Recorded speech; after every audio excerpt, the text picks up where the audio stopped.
This one's more of a stick to your ribs type of soup. So what we're going to do is we got some sweet potatoes. Sweet potatoes in season this time of the year. I just think they're absolutely awesome to cook with. So what we're going to do is we're going to give them a quick peel. Because what we need to do is we need to start this. Now this is going to be the base of the soup. We're going to make a sweet potato soup. Again, we're going to put a little pork product into it. This time we're going to use Speck. All right, then I want to cut this. I want this to cook pretty quickly. We're going to boil it till it's fork tender.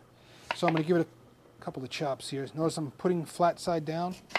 Flat side down, this way we don't lose any fingers. Now, how do I know they're ready? Well, we're going to do it this way. We're going to take the fork. We're going to put a fork in there.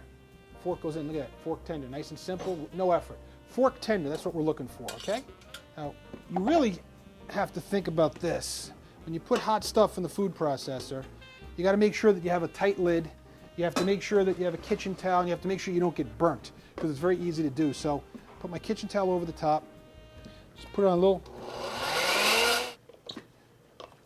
There we go. Okay, so we've got this nice little puree of sweet potato. Perfect. We're going to let that sit right there. Okay, in the meantime now, I got some butter, a little stock pot here. So we're going to just, I sliced it thin.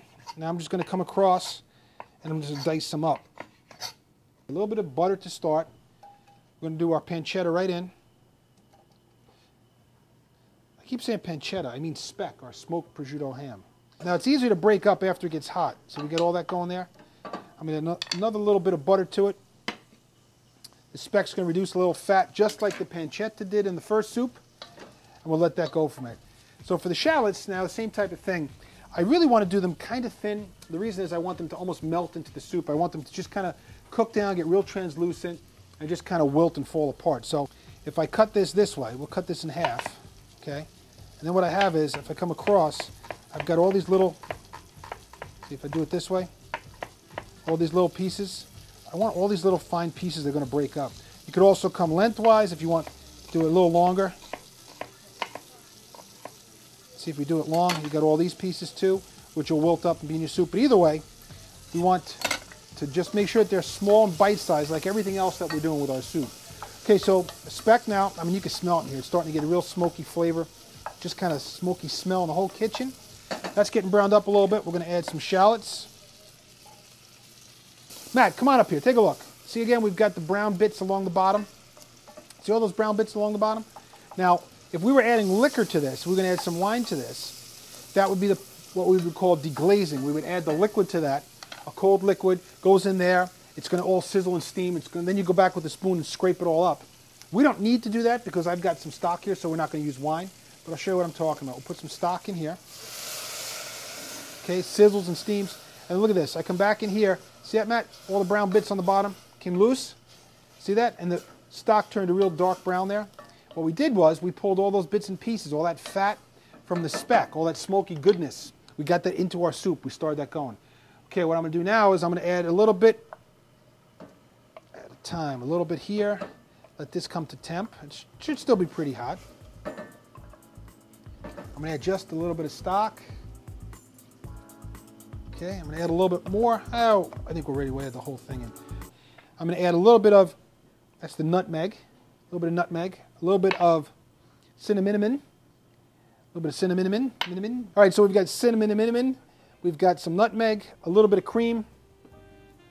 Now, see that? There we go, perfect. I'm going to add a little bit of sage, fresh sage. I could cut it up.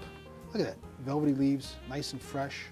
I'm going to just throw a couple pieces in. Now, I think we'll throw one or two. Throw a couple more pieces in. Sage and sweet potatoes. Man, I'm telling you, my mother-in-law, she would make the most incredible sweet potatoes. She would make them for the holidays, for Thanksgiving. And she did it with brown sugar and cinnamon and honey. Well, I'm doing everything here pretty much the same way, except I'm switching out the brown sugar for some sage because I think that that's really going to add to the dish, but also we don't want this any sweeter or not too sweet. And the other thing I'm going to switch out is I'm going to add a little bit of maple syrup. Now, instead of the brown sugar, I think the reason for this is the brown sugar, when she puts it on top of the sweet potatoes, what ends up happening is it caramelizes and you get a little crust. But I don't want that here. I don't want it to clump up. I want a liquid into the soup. So maple syrup will serve the same purpose. Okay, so we've got the maple syrup, the sage, cinnamon, the nutmeg, that's a pinch of salt. You can add a little pepper if you like, maybe white pepper. White pepper then wouldn't show up as flecks and specks in here, and you wouldn't think that there's something wrong. Okay, do that, then let that come that to. Think that too. What you do is you let that go to a boil. As soon as it comes up, let it simmer and starts to thicken up. And what you have is what I have right there. Some really nice soup here. So there's those bits of speck throughout. See how thick that is? Now there's no cream, or I'm sorry, just a little cream, but there's no flour, there's no cornstarch, there's no roux of any sort. The sweet potatoes itself acts as a thickening agent, and the butter, and the touch of cream just really kind of smooths the whole thing out.